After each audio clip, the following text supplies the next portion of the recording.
ஏங்க இப்படிலாம் நடக்குது? பயங்கரமா சோதனைக்கு உட்படுறேன்.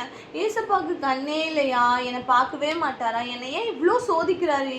அப்படின்னு சொல்லி யோசிச்சுட்டு உட்காந்துருக்கீங்களா? ஏசப்பா உங்களை சோதிக்க மாட்டாரு. அவர் சோதிக்கிற தேவன் அல்ல.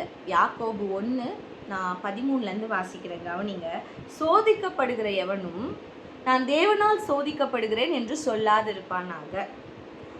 ஏன்னா அவர் பொல்லாங்கினால் சோதிக்கிற தேவன் அல்ல. அவர் ஒருவரையும் சோதிக்கிறவரும் அல்ல. அவனவன் தன் தன் சுய இச்சையினால சிக்குண்டு பாதிக்கப்பட்டு சோதிக்கப்படுறான்.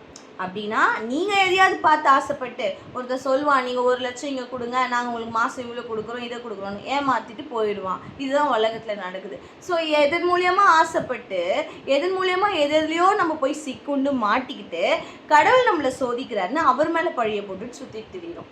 அதனால் அப்படி இருக்காதீங்க. நல்லா புரிஞ்சுக்கோங்க. ஏசப்பா நம்மளை சோதிக்கிறவர் அல்ல. அதுவும் பொல்லாங்கினால் சோதிக்கிறவர் அல்லவே அல்ல.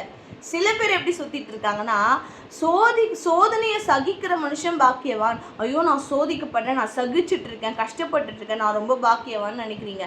அது கர்த்தர் மூலியமா, ஏசு மூலியமா நம்ம சோதிக்கப்பட்டோம். அப்படின்னா ஏசப்பாக்காக உத்தமும் உண்மையாக வாழும் பொழுது, அவரோட வார்த்தைகளை கீழ்ப்படிந்து அவருக்கு அடங்கி பயந்து நம்ம வாழும் போது சோதனைக்கு உட்பட்டா நம்ம பாக்கியவான்கள். ஏன்னா அப்போ உத்தமன் என்று விளங்கப்படும். அந்த வசனத்தை நீங்கள் வாசிக்கும் போது உங்களுக்கு நல்லா புரியும். அதே வசனம் யாக்கோபு 1:12 நீங்கள் வாசிச்சு பாருங்களேன். சோதனையை சகிக்கிற மனுஷன் பாக்கியவான், அவன் உத்தமன் என்று விளங்கின பின்பு கர்த்தர் தம்மிடத்தில் அன்பு கூறுகிறவருக்கு வாக்குத்தத்தம் பண்ணின ஜீவ கிரீடத்தை பெறுவான். அப்படின்னா உத்தமன் என்று விளங்கணும். கர்த்தர் பார்வையில அவரோட வழிகளை நடந்து உத்தமன் என்று விளங்கணும். அந்த சூழ்நிலை நீங்க சோதனைக்கு உட்பட்டு நீங்க கஷ்டப்படுறீங்கன்னா நீங்க பாக்கியவாங்க. நம்மளே போய் சுய இச்சையின் மேல எங்கேயாவது விழுந்து கீழ்ப்படியாமையினால எங்கேயாவது போய் சுக்குண்டு கஷ்டப்பட்டுட்டு இருக்குமோ அது கடவுளுக்கு கண்ணு இல்லை. அவர் என்னை பார்க்க மாட்டாரு, நான் சோதனைக்கு உட்பட்டுட்டேன்னு சொல்லிட்டு தெரியாதீங்க. அவர் பொல்லாங்கினால் சோதிக்கிற தேவன் அல்ல. சோதனை நம்மளால தான் நமக்கு வரும். இதை புரிஞ்சுக்கோங்க. கர்த்தர் உங்களை ஆசீர்வதிப்பாராமே.